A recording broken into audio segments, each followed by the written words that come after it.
ಸರ್ಕಾರಿ ಅಧಿಕಾರಿಗಳ ವಿರುದ್ಧ ಜೆಡಿಎಸ್ ರಾಷ್ಟ್ರಾಧ್ಯಕ್ಷ ಎಚ್.ಡಿ. ದೇವೇಗೌಡ ಅಸಮಾಧಾನ ವ್ಯಕ್ತಪಡಿಸಿದ್ದಾರೆ. ರಾಯಚೂರಿನಲ್ಲಿ ಒಂದು ಕಡೆ ಮೋದಿ ಸಮಾವೇಶ ಹಾಗೂ ಒಂದು ಕಡೆ ಜೆಡಿಎಸ್ ಸಮಾವೇಶ ನಡೀತಾ ಇದೆ. ಆದರೆ ನಮ್ಮ ಸಮಾವೇಶಕ್ಕೆ ಬರುವ ಜನರನ್ನ ಮಾತ್ರ ತಡೆದಿದ್ದಾರೆ ಅಂತ ಹೇಳಿ ಅಸಮಾಧಾನ ಹೊರಹಾಕಿದ್ದಾರೆ. ಜೆಡಿಎಸ್ ಸಮಾವೇಶದಲ್ಲಿ ಖಾಲಿ ಕುರ್ಚಿ ಕಂಡು ಬಂದಿದ್ದಕ್ಕೆ ಎಚ್ಡಿಡಿ ಆಕ್ರೋಶ ಹೊರಹಾಕಿದ್ದಾರೆ. ಇನ್ನು ಎರಡೂ ರಾಷ್ಟ್ರೀಯ ಪಕ್ಷಗಳು ನಮ್ಮ ಪ್ರಾದೇಶಿಕ ಪಕ್ಷವನ್ನ ಮುಗಿಸಲು ಹೊರಟಿವೆ ಅಂತ ಬಿಜೆಪಿ ಕಾಂಗ್ರೆಸ್ ವಿರುದ್ಧ ವಾಗ್ದಾಳಿಯನ್ನ ಮಾಡಿದ್ರು. ನಮ್ಮ ಪಕ್ಷದಲ್ಲಿ ಡಿಸಿಎಂ ಆಗಿದ್ದವರು ಈಗ ಬೇರೆ ಪಕ್ಷಕ್ಕೆ ಹೋಗಿ ಸಿಎಂ ಆಗಿದ್ದಾರೆ. ಅವರೇ ನಮ್ಮ ಪಕ್ಷ ಮುಗಿಸುವ ಪಿತೂರಿ ಮಾಡಿದ್ದಾರೆ ಅಂತ ಸಿದ್ದರಾಮಯ್ಯ ವಿರುದ್ಧ ಕಿಡಿಕಾರಿದ್ರು.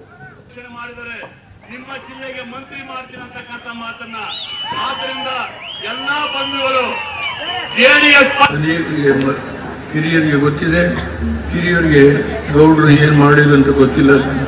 ನಾನು ಬರ್ತೇನೆ, ಚುನಾವಣೆ ಅಭ್ಯರ್ಥಿಗಳೆಲ್ಲರನ್ನೂ ಪರಿಚಯ ಮಾಡಿಕೊಡ್ತೇವೆ. ದಯಮಾಡಿ ಮಾಡಿದರೆ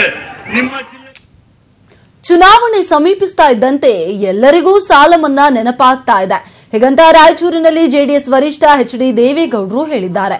ಬಿಜೆಪಿಯವರು ಸಾಲ ಮನ್ನಾ ಮಾಡಲು ಸಾಧ್ಯವಿಲ್ಲ ಅಂತ ಹೇಳಿದ್ರು. ಆದ್ರೀಗ 1 ಲಕ್ಷ ಸಾಲ ಮನ್ನಾ ಮಾಡ್ತೇನೆ ಅಂತ ಹೇಳ್ತಿದ್ದಾರೆ. ಜೊತೆಗೆ ರಾಹುಲ್ ಕೂಡ 1 ಲಕ್ಷ ರೂಪಾಯಿ ಸಾಲ ಮನ್ನಾ ಮಾಡೋದಾಗಿ ಹೇಳಿದ್ದಾರೆ. ಇವರೆಲ್ಲ ಎಚ್.ಡಿ. ಕುಮಾರಸ್ವಾಮಿಯನ್ನೇ ಅನುಕರಿಸಿ ಸಾಲ ಮನ್ನಾ ಮಾಡೋದಾಗಿ ಹೇಳ್ತಿದ್ದಾರೆ. ಇಂತಹ ನಾಯಕರನ್ನ ನಂಬಬೇಡಿ ಅಂತ ಎಚ್.ಡಿ. ದೇವೇಗೌಡರು ಕಿಡಿಕಾರಿದ್ರು. ವಿಧಾನಸಭೆಯಲ್ಲಿ 2 ವರ್ಷದಿಂದ ಓಹೋ ಕುಮಾರಸ್ವಾಮಿ ಅವರೇ ನೀವೇನು ಮುಖ್ಯಮಂತ್ರಿ ಆಗ್ತೀರೇನ್ರಿ, ಅದಾಗಲಿಲ್ಲ, ಅದಕ್ಕೋಸ್ಕರಲೇ ನಾನು ಸಾಲ ಮನ್ನಾ ಮಾಡ್ತೀನಿ ಅಂತ ಹೇಳ್ತೀರಿ. ನೀವು ಮುಖ್ಯಮಂತ್ರಿ ಆಗಲಿಕ್ಕೆ ಸಾಧ್ಯ ಇದ್ರಿ ಅಂತ ಲಘುವಾಗಿ ವಿರೋಧಿ ಪಕ್ಷದ ನಾಯಕರು ಜಗದೀಶ್ ಶೆಟ್ಟರು, ಈ ಕಡೆ ಗೌರವಾನ್ವಿತ ಮುಖ್ಯಮಂತ್ರಿಗಳು ಅಪಹಾಸ್ಯ ಮಾಡ್ತಾ ಇದ್ರು. ಈಗ ಹೇಳ್ತಾರೆ ರಾಹುಲ್ ಗಾಂಧಿ ನಮ್ಮ ಸರ್ಕಾರ ಕೇಂದ್ರದಲ್ಲಿ ಮುಂದೆ ಬಂದ್ರೆ ನಾನು ಮನ್ನಾ ಮಾಡ್ತೀನಿ ಅಂತ ಹೇಳುವ ಒಂದು ಭಾವನೆ ಮೂಡಲಿಕ್ಕೆ ಇದರ ಮೂಲ ಪುರುಷ ಕುಮಾರಸ್ವಾಮಿ ಅನ್ನೋದನ್ನ ನೀವು ಅರ್ಥ ಮಾಡಿಕೊಳ್ಬೇಕು ಅಂತ ಹೇಳಿ ಕೈ ಮುಗಿತಾರೆ. ಭಾರತೀಯ ಜನತಾ ಪಾರ್ಟಿ ಮುಖಂಡರು 1 ಲಕ್ಷ ರೂಪಾಯಿ ಮನ್ನಾ ಮಾಡ್ತೀವಿ ಬೆಳೆ ಸಾಲ. 1 ಲಕ್ಷ ರೂಪಾಯಿ ತುಂಬಾ ವಿಷಯ ಹೇಳ್ಬೋದು. ನಾನು ಹೇಳ್ತಾ ಹೋದ್ರೆ ಗಂಟೆಗಟ್ಟಲೆ ಮಾತನಾಡಬಲ್ಲೆ. ನಾನೊಬ್ಬ ರೈತರ ಮಗ, ಬೇಸರ ಮಾಡ್ಕೋಬೇಡಿ. ಸಿಎಂ ಸಿದ್ದರಾಮಯ್ಯ ಒಬ್ಬರೇ ಸತ್ಯ ಹರಿಶ್ಚಂದ್ರನ, ಉಳಿದವರೆಲ್ಲ ಸುಳ್ಳುಗಾರರ ಅಂತ ಎಚ್.ಡಿ. ಕುಮಾರಸ್ವಾಮಿ ಪ್ರಶ್ನಿಸಿದ್ದಾರೆ. ಚಿಕ್ಕಮಗಳೂರಿನಲ್ಲಿ ಮಾತನಾಡಿದ ಜೆಡಿಎಸ್ ರಾಜ್ಯಾಧ್ಯಕ್ಷ ಎಚ್.ಡಿ.ಕೆ, ಸತ್ಯ ಹರಿಶ್ಚಂದ್ರ ಕಾಡಿಗೆ ಹೋಗುವಾಗ ಸಿಎಂ ಮನೆ ಹಿಂದೆ ಹೋಗಿರಬೇಕು, ಸಿದ್ದರಾಮಯ್ಯನ ಹುಂಡಿಯ ಮನೆಯ ಹಿತ್ತಲಲ್ಲೇ ಹೋಗಿದ್ರು ಅಂತ ವ್ಯಂಗ್ಯವಾಡಿದ್ದಾರೆ. ನಾನು ಏನು ಸುಳ್ಳು ಹೇಳಿದ್ದೇನೆ ಅನ್ನೋದನ್ನ ಜನತೆಯ ಮುಂದಿಡಲಿ ಅಂತ ಸಿಎಂಗೆ ಸವಾಲು ಹಾಕಿದ್ರು.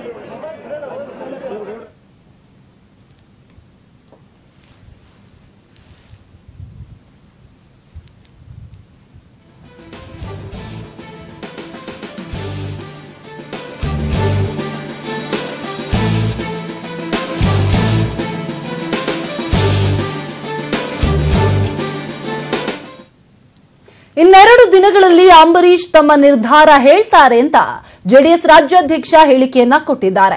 ಹಾಸನದ ಗೊರೂರಿನಲ್ಲಿ ಎಚ್.ಡಿ. ಕುಮಾರಸ್ವಾಮಿ ನನ್ನ ಅಂಬಿ ಭೇಟಿ ಬಗ್ಗೆ ಸಿಎಂ ವ್ಯಂಗ್ಯ ಮಾಡಿದ್ರೆ ಅದಕ್ಕೆ ತಕ್ಕ ಬೆಲೆ ತೆರಬೇಕಾಗುತ್ತೆ ಅಂತ ಎಚ್ಚರಿಕೆ ಕೊಟ್ಟಿದ್ದಾರೆ. ಅಂಬರೀಶ್ ಸಹಾಯ ಇಲ್ಲದಿದ್ರೆ ಸಿದ್ದರಾಮಯ್ಯ ಬೈ ಎಲೆಕ್ಷನ್ ಸೋಲ್ತಾ ಇದ್ರು ಅಂತ ತಿರುಗೇಟು ನೀಡಿದ್ರು. ಅಂಬರೀಶ್ ಅವರು ಮೊದಲಿಂದಲೂ ಜೆಡಿಎಸ್ ಪಕ್ಷದ ಬಗ್ಗೆ ಅಭಿಮಾನ ಇಟ್ಟಿರ್ತಕ್ಕಂಥವ್ರೆ. ನೆನ್ನೆ ದಿನ ಮಾತನಾಡಿದ್ದೇವೆ. ನಮ್ಮ ಸ್ನೇಹಿತರವರು ನನ್ನನ್ನು ತಮ್ಮನಿಗಿಂತಲೂ ಹೆಚ್ಚಾಗಿ ಪ್ರೀತಿಸ್ತಾರೆ.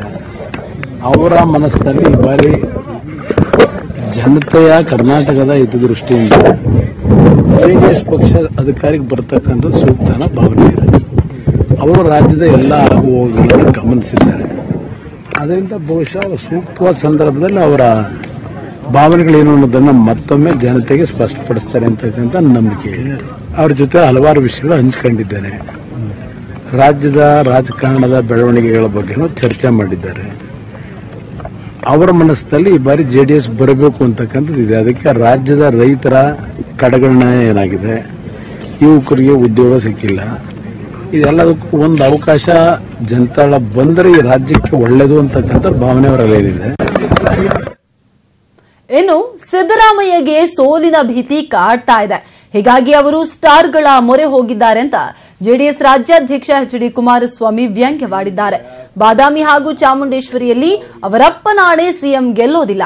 ಹೀಗಾಗಿ ಚಿತ್ರನಟರು ಹಾಗೂ ಸೊಸೆ ಸೇರಿದಂತೆ ಹಲವರಿಂದ ಪ್ರಚಾರ ಮಾಡ್ತಾ ಇದ್ದಾರೆ ಅಂತ ಈ ಸಮಯದಲ್ಲಿ ಕುಮಾರಸ್ವಾಮಿ ವಾಗ್ದಾಳಿ ಮಾಡಿದ್ರು. ಸಿದ್ದರಾಮಯ್ಯನವರಿಗೆ ವ್ಯಂಗ್ಯ, ಕೋಪ, ಆಕ್ರೋಶ ಎಲ್ಲ ಅವರಲ್ಲಿ ಇರೋದು ಕಾಣ್ತಾ ಇದ್ದೇನೆ. ಸಿದ್ದರಾಮಯ್ಯನವ್ರ ಬಗ್ಗೆ ನಾನು ಚರ್ಚೆ ಮಾಡಲಿಕ್ಕೆ ಹೋಗೋದಿಲ್ಲ. ಜನ ಈಗಾಗಲೇ ಸಿದ್ದರಾಮಯ್ಯನವ್ರ ಬಗ್ಗೆ ಏನ್ ತೀರ್ಮಾನ ಮಾಡಬೇಕು ಅನ್ನೋದು ಮಾಡ್ಕೊಂಡಿದ್ದಾರೆ. ಅದರಿಂದ ಅಂಬರೀಷ್ ಬಗ್ಗೆ ಅವರು ಲಘುವಾಗಿ ಮಾತನಾಡಿದ್ರೆ 2007 ನಡೀತಲ್ಲ ಚಾಮುಂಡೇಶ್ವರಿ ಬೈ ಎಲೆಕ್ಷನ್, ಅಂಬರೀಷ್ ಒಬ್ಬರವತ್ತು ಹೋಗಿದ್ರೆ ಒಂದು 10,000 ಸೋಲ್ತಾ ಇದ್ರು. ಅಂಬರೀಷ್ ಇಂದ ಅವತ್ತು ಮರುಜೀವನ ರಾಜಕೀಯದಲ್ಲಿ ಮಾಡಿದ್ರು. ಆದರೆ ಅವ್ರನ್ನ ಮಂತ್ರಿ ಮಂಡಲದಿಂದ ತೆಗಿಬೇಕಾದ್ರೆ ಅಟ್ಲೀಸ್ಟ್ ಕನಿಷ್ಠ ಸೌಜನ್ಯಕ್ಕೆ ಚರ್ಚೆ ಮಾಡಿದ್ರೆ ಅವ್ರನ್ನ ತೆಗಿತಕ್ಕಂಥದ್ದೇನಿದೆ ಅವ್ರ ಮನಸ್ಸಿನಲ್ಲಿ ನೋವಿದೆ. ಅವರದನ್ನು ವ್ಯಕ್ತಪಡಿಸಿದ್ದಾರೆ. ಆ ಮನುಷ್ಯನಿಗೆ ನಾನು ಏನು ಸಹಾಯ ಮಾಡಿದೆ, ಕಾಂಗ್ರೆಸ್ ಪಕ್ಷಕ್ಕೆ ಏನು ಸಹಾಯ ಮಾಡಿದೆ, ನಾನಾಗಿದ್ರೆ ಈಗ ಇರ್ತಕ್ಕಂಥ ಹಲವಾರು ಮಂತ್ರಿಗಳಿಗಿಂತಲೂ ನಾನು ಅಸಮರ್ಥ ಇದ್ನ. ನನ್ನನ್ನು ಒಂದು ರೀತಿಯಲ್ಲಿ ಯಾವುದಕ್ಕೂ ಉಪಯೋಗ ಬರದೇ ಇರತಕ್ಕಂಥ ವಸ್ತುವನ್ನ ರೀತಿಯಲ್ಲಿ ಹೊರಗಾಕಿರತಕ್ಕಂಥದ್ದೇನಿದೆ ಅದು ನನ್ನ ಮನಸ್ಸಿನಲ್ಲಿ ಈಗಲೂ ನೋವಿದೆ ಅಂತಕ್ಕಂಥವ್ರಲ್ಲಿ ಇದೆ ಭಾವನೆ. ನಾನಿನ್ನ ಮಾತನಾಡಿದ್ರೆ ಗಮನಿಸಿದ್ದೇನೆ.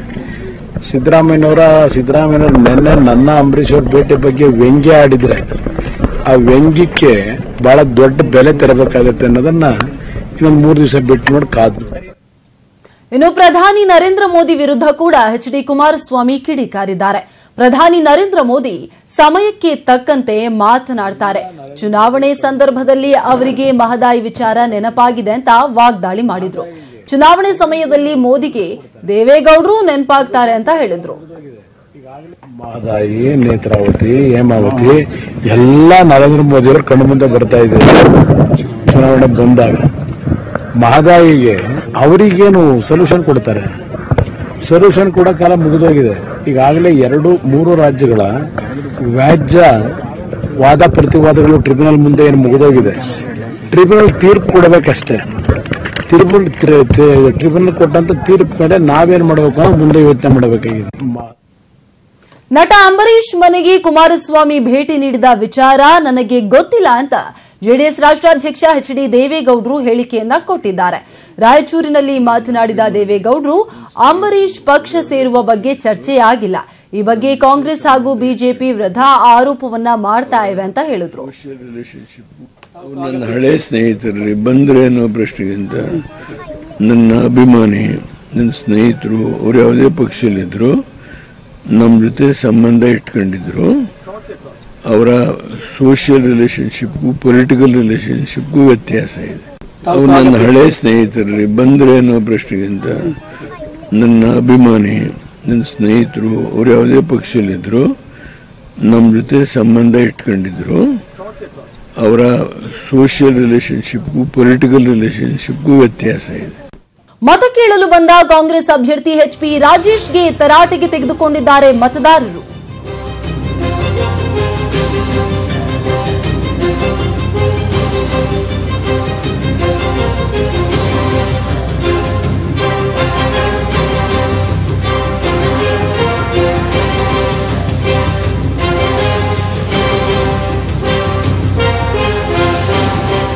ಇದು ಜಗಳೂರು ತಾಲೂಕಿನ ಐನಹಳ್ಳಿ ಗ್ರಾಮಸ್ಥರ ಆಕ್ರೋಶ. ಯಾಕಂತ ಹೇಳಿದ್ರೆ ಮನೆ ಕಟ್ಟಿಸಿಕೊಡುವ ಭರವಸೆಯನ್ನ ನೀಡಿದ್ರೂ ಕೂಡ ಮನೆ ಕಟ್ಟಿಸಿಕೊಟ್ಟಿಲ್ಲ ಅಂತ ಹೇಳಿ ತಮ್ಮ ಆಕ್ರೋಶವನ್ನ ಗ್ರಾಮಸ್ಥರು ಹೊರಹಾಕಿದ್ದಾರೆ. ಮತ ಕೇಳಲು ಬಂದಂತಹ ಕಾಂಗ್ರೆಸ್ ಅಭ್ಯರ್ಥಿ ಎಚ್.ಪಿ. ರಾಜೇಶ್ಗೆ ತರಾಟೆಗೆ ತೆಗೆದುಕೊಂಡಿದ್ದಾರೆ.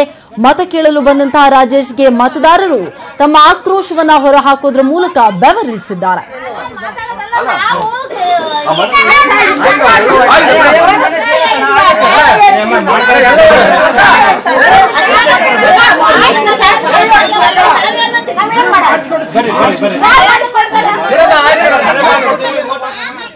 ಇದೇ ವಿಚಾರಕ್ಕೆ ಸಂಬಂಧಪಟ್ಟ ಹಾಗೆ ಮತ್ತಷ್ಟು ಮಾಹಿತಿಯನ್ನ ಕೊಡ್ತಾರೆ ನಮ್ಮ ದಾವಣಗೆರೆ ಪ್ರತಿನಿಧಿ ಎಚ್.ಎಂ.ಪಿ. ಕುಮಾರ್ ದೂರವಾಣಿ ಸಂಪರ್ಕದಲ್ಲಿದ್ದಾರೆ.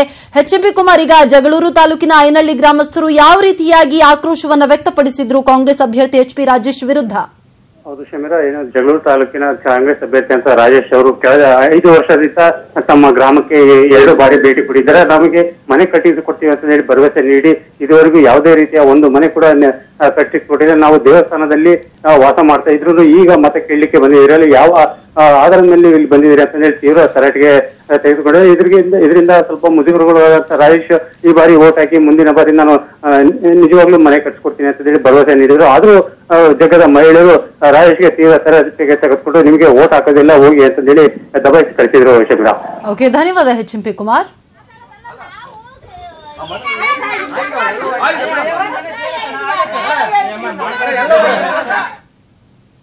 ಬೆಂಗಳೂರಿನ ಪ್ರೆಸ್ ಕ್ಲಬ್ನಲ್ಲಿ ಸಿಎಂ ಸಿದ್ದರಾಮಯ್ಯ ಮಾಧ್ಯಮ ಸಂವಾದ ನಡೆಸಿದ್ರು.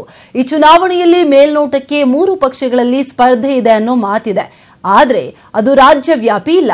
ಕೆಲ ಕಡೆ ಕಾಂಗ್ರೆಸ್, ಬಿಜೆಪಿ, ಇನ್ನೂ ಕೆಲ ಕಡೆ ಜೆಡಿಎಸ್ ಕಾಂಗ್ರೆಸ್ ಸ್ಪರ್ಧೆ ಇದೆ ಅಂತ ಹೇಳಿದ್ರು. ಅಷ್ಟೇ ಅಲ್ಲದೆ ಯಡಿಯೂರಪ್ಪ ನಾನೇ ಸಿಎಂ ಅಂತ ಹೇಳ್ತಿದ್ದಾರೆ. ಇನ್ನು ಎಚ್.ಡಿ. ಕುಮಾರಸ್ವಾಮಿ ಕೂಡ ನಾನೇ ಸಿಎಂ, ನಾನೇ ಕಿಂಗ್ ಮೇಕರ್ ಆಗ್ತೇನೆ ಅಂತ ಹೇಳ್ತಿದ್ದಾರೆ.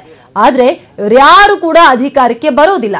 ನಾನೇ ಅಧಿಕಾರಕ್ಕೆ ಬರೋದು ಅಂತ ಸಿಎಂ ಸಿದ್ದರಾಮಯ್ಯ ಹೇಳಿದ್ರು. ಪ್ರಯತ್ನ ಮಾಡ್ತೀನಿ ಅಂತ ಅದೇ ರೀತಿ ಇವತ್ತು ಬಂದಿದ್ದಾರೆ.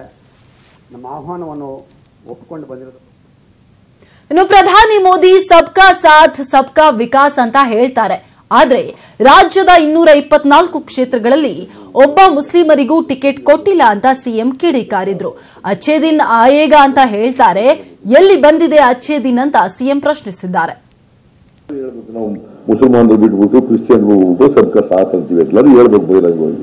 ಸಬ್ಕಾ ಸಾಥ್ ಸಬ್ಕಾ ವಿಕಾಸ್. ಒಂದು ಟಿಕೆಟ್ ಕೊಟ್ಟಿಲ್ಲ ಮುಸಲ್ಮಾನರಿಗೆ 224ರಲ್ಲಿ. ಒಬ್ಬ ಕ್ರಿಶ್ಚಿಯನ್ರು ಕೊಟ್ಟಿಲ್ಲ ಟಿಕೆಟ್ನ. ಆದ್ರೂ ಏನ್ ಭಾಷಣ, ಸಬ್ಕಾ ಸಾಥ್ ಸಬ್ಕಾ ವಿಕಾಸ್ ಹೇಳಿದ್ದೇ ಎಲ್ಲ ಎಷ್ಟು ಅಸಂಬದ್ಧ. ಏನು ರಿಯಾಲಿಟಿ ಸ್ವಲ್ಪ ಇರಬೇಕಲ್ಲಪ್ಪ. ಹೇಳ್ಬೇಕು ನಾವು ಮುಸಲ್ಮಾನರು ಬಿಟ್ಬಿಟ್ಟು. ಇಷ್ಟೇ ಅಲ್ಲ, ಕಾಂಗ್ರೆಸ್ ಮುಖಂಡರ ಮೇಲಷ್ಟೇ ಐಟಿ ದಾಳಿ ಆಗ್ತಾ ಇದೆ. ಇದರ ಹಿಂದೆ ಮೋದಿ ಮತ್ತು ಅಮಿತ್ ಶಾ ಕೈವಾಡ ಇದೆ ಅಂತ ಕೂಡ ಸಿದ್ದರಾಮಯ್ಯ ಆರೋಪಿಸಿದ್ದಾರೆ. ಐಟಿ ರೈಡ್ ಮಾಡಕ್ಕೆ, ಐಟಿ ರೈಡ್ ವಿರುದ್ಧ ಅಲ್ಲ ನಾನು. ಯಾರು ಡಿಸ್ಪ್ರಪೋರ್ಷನೇಟ್ ಪ್ರಾಪರ್ಟಿ ಮಾಡಿದ್ದಾರೆ ಮಾಡಲಿ. ಅವರು ಏನು ಇನ್ಕಮ್ ಟ್ಯಾಕ್ಸ್ ರಿಟರ್ನ್ಸ್ ಮೇಲೆ ಏನು ಹೇಳಿರ್ತಾರೆ ಅದಕ್ಕಿಂತ ಜಾಸ್ತಿ ಮಾಡಿದ್ರೆ ಅವರು ಇದ್ರಲ್ಲಿ ಮಾಡಿದ್ರೆ ಅಂತದ್ದು, ಬೆನಾಮಿನಲ್ಲಿ ಮಾಡಿದರೆ, ಅಕ್ರಮ ಮಾಡಿದ್ರೆ. ಅನ್ನಭಾಗ್ಯ ವಿರೋಧಿಸಿದ ಬಿಜೆಪಿ ಅನ್ನಪೂರ್ಣ ಯೋಜನೆ ಜಾರಿ ಮಾಡ್ತೇವೆ ಅಂತ ಹೇಳ್ತಿದ್ದಾರೆ. ಬಿಜೆಪಿ ಅಂತ ಹೇಳಿದ್ರೆ ಯೂ ಟರ್ನ್ ಇದ್ದಂತೆ ಅಂತ ಕೂಡ ಈ ಸಮಯದಲ್ಲಿ ಸಿಎಂ ಲೇವಡಿ ಮಾಡಿದ್ರು. ಅನ್ನಭಾಗ್ಯ ಕಾರ್ಯಕ್ರಮ ಫ್ರೀಯಾಗಿ ಕೊಡೋದು. Why it is not there in Gujarat, why it is not there in Rajasthan, why it is not there in Madhya Pradesh, why it is not there in Rajasthan, why it is not there in UP. ಏನೋ ಹೇಳ್ಬಿಡೋದು ಜನಗಳಿಗೆ. ಖುಷಿ ಭಾಗ್ಯ ಇದೆ ಬೇರೆ ರಾಜ್ಯಗಳಲ್ಲಿ. ಇನ್ನು ಮೋದಿ ಹೇಳಿರುವ 2+1 ಸೂತ್ರಕ್ಕೆ CM Siddaramaiah ತಿರುಗೇಟನ್ನ ನೀಡಿದ್ದಾರೆ. ಸಿದ್ದರಾಮಯ್ಯ 2+1 ಅನ್ನೋದು ಇವರು 2 ಕಡೆ ನಿಂತಿರೋದ್ರಿ. ವೈ ಯು ಕಂಟೆಸ್ಟೆಡ್, ಅದು ಅವ್ರದ್ದು ಸ್ಟ್ರಾಟಜಿ ಅಂತೆ. ನಾನು ನಿಂತ್ಕೊಂಡ್ರೆ ಅದು ವಂಶ ಪಾರಂಪರೆ ಅಂತೆ. ವಾಟ್ ಏನ್ ಲಾಜಿಕ್ ಇದೆಯಾ ಇದಕ್ಕೆ? ಅವ್ರ ಪಾರ್ಟಿನಲ್ಲೇ ಯಡಿಯೂರಪ್ಪನ ಮಗ ಇರಬಹುದು, ಕಾರಜೋಳನ ಮಗ ಇರಬಹುದು, ಉದಾಸಿ ಮಗ ಇರಬಹುದು, ಶ್ರೀಮತಿ ಜ್ವಲ್ಲೆ ಇರಬಹುದು. ಅದೆಲ್ಲ ಹೇಳೋದಿಲ್ವಲ್ಲ. ಸಿದ್ದರಾಮಯ್ಯ 2+1. ಎಸ್, ನಾ 2 ಕಡೆ ನಿಂತಿದ್ದೀನಿ, ನನ್ನ ಮಗನೂ ನಿಂತಿದ್ದಾನೆ. What moral right you have to